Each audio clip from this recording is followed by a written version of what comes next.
Aminin nyo mga ka-independent, hindi rin mawawala sa pamilya nyo ang kaunting salo-salo pag nagsasama-sama kayo. Ngayong araw, binisita ulit natin sila papa dito sa farm. At syempre, binisita na din natin tong mga alagang kambing natin. Si papa pala ang cook ngayon. Dumating nga itong kapatid ko galing Tarlac. Kaya malamang pagluluto ito ni papa ng masarap na sinigang. Naalala ko dati nung mga bata kami, saka lang kami makakaulam ng isda kapag may bisita si papa. Etong si papa, kung hindi nyo natatanong, bukod sa kasipagan, napakabait at maasikaso.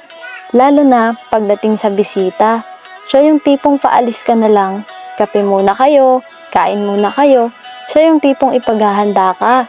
Pagkakatanda ko nga nung nabubuhay pa si mama, sa kanilang dalawa, si papa ang mas madalas magluto. Isa pa sa mga hindi ko makakalimutan yung bawat palo sa akin ni papa nung bata pa lang ako, na halos hindi ko nakayanin yung sakit dahil sa kakulitan ko. Pero hindi ko pinagsisisihan yung bawat hampas na yun ni papa sa akin dahil sa bawat palo na yun, doon ka natutunan kung paano magkaroon ng disiplina at kung paano gumalang sa mas nakakatanda sa'yo. At higit sa lahat, doon ko rin natutunan kung paano gumawa ng tama at syempre kung paano itama ang mali. Naalala ko nga dati, ang paboritong pamalo ng mga magulang natin ay yung bilog na tinatawag na yantok o uway kung tawagin sa amin. Yung tipong pagtapos mong paluin, puro pasaka na. Meron pa nga, isa lang yung nagkamali sa inyong magkakapatid pero lahat kayo papaluin. Aminin nyo, nakaranas din kayong paluin nun. Yung bawat sakit na dulot ng hampas ng pamalong yun ang hindi ko makakalimutan. Dahil sa palo na yun, sobrang daming aral ang natutunan ko. At eto nga, habang nagluluto si papa, binigay niya to sa akin. Basahin daw namin habang nagluluto siya. Kayo rin ba, naranasan yung ihalo ang puso ng saging sa sinigang? Diba ang sarap? Ang ganda ng liyab ng apoy dito. At eto namang pamangkin ko, nag-e-enjoy dito sa napakagandang bulaklak. Ang sarap ng pagmasdan ng mga bulaklak dito sa tabing kubo nila papa. Yung tipong tititigan mo lang, mababawasan na yung stress mo. Minsan nga napapaisip ako, ano kayang sikreto ng mga bulaklak? Bakit kapag tinititigan natin, ang gaan-gaan sa pakiramdam? Abalang-abala dito si papa sa pagluto ng sinigang.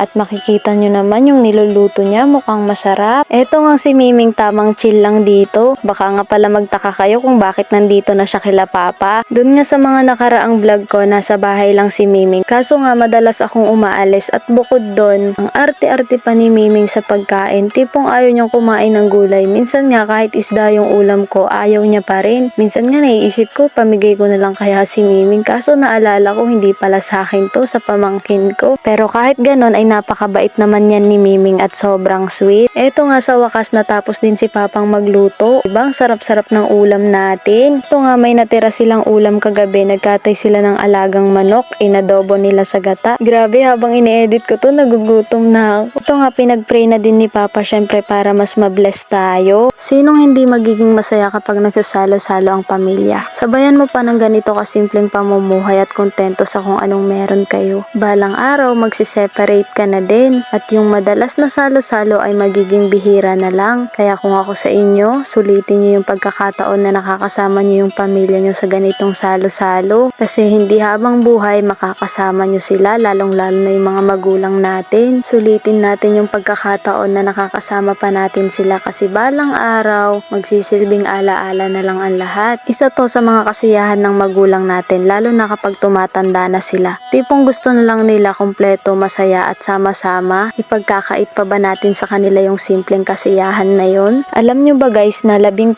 kaming magkakapatid at kahit ganun kami karami, hindi namin nadadalaw si papa ng madalas na kompleto kami. Kasi ang totoo, may kanya-kanya na kaming buhay. Parang wala pa nga akong natatandaan na kompleto kami na nadalaw namin si papa o si mama. Minsan kulang ng isa, minsan kulang ng dalawa. Makompleto man kami, pero nag-aaway-aaway pa. Yung iba nga pinagtatawanan kami dahil sa sobrang dami daw namin, kaya kami nag-aaway-away. Normal lang naman sa magkakapatid yun. Kasi minsan, magkakaiba ng ugali. Di naman lahat pare-pareho, di ba? Aminin nyo, sa pamilya nyo, minsan hindi nyo rin maiwasan yung alitan. Sa mga pinagtatawanan kami, dahil marami kami, okay lang. Kasi ang totoo, hindi ko naman kinakahiya eh. Hindi ko kinakahiya kahit gaano pa kami karami at kung ano mang pinagdaanan namin at kung ano mang sitwasyon namin ngayon. Sa pamilya, hindi nawawala ang pagmamahalan kahit nag-aalitan. Kasi kapag nagka-problema, kayo-kayo rin naman ang magtutulungan eh. Wala namang iba, di ba? Tara,